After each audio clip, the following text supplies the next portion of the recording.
కుబేర సినిమాల బిచ్చగాల బాధలు ఎట్లుంటాయో మంచిగా చూపించిండ్రబ్బా. ధనుష్ యాక్టింగ్ అయితే సూపర్. నిజంగా బిచ్చగాని లెక్కనే అనిపిస్తాడు. అలా తిప్పలు చూసేటోళ్ళు ఉండరు, బాధలు అరుచుకునేటోళ్ళు ఉండరు. బొచ్చల చిల్లర పడితేనే బొజ్జకు తిండి, లేదంటే ఉప్పుడు ఉపాసం బండాల్సిందే. కాలు రెక్కలు మంచిగున్నా అలకటి పనని కొందరు అడుక్కుంటారు. అది ఏరే ముచ్చట గాని ఇంతకు అసలు వార్త ఏందో చూడుర్రి.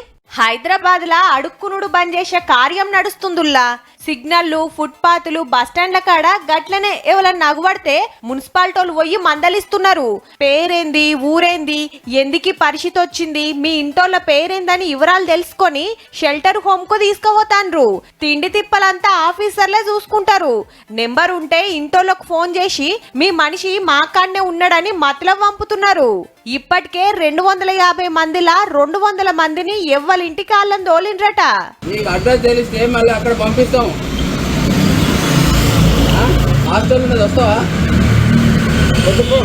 అడ్రస్ చెప్తలేడు, షెల్టర్ హోమ్ కు రమ్మంటే వస్తలేడు తమ్ముడు. ఏం బాధో ఏం కష్టమో గాని ఇంట్లోకెళ్ళి వెళ్ళొచ్చి ఇట్లా అడుక్కుంటే దయ్యున్నోళ్ళు 10వ పరకో వేస్తే దాంతోటే బతుకుడు. బస్ స్టాండ్లు, రైల్ స్టేషన్లు, రోడ్డు పక్కకు, సర్కార్ దవాఖాన్ల కాడ రాత్రి నిద్ర.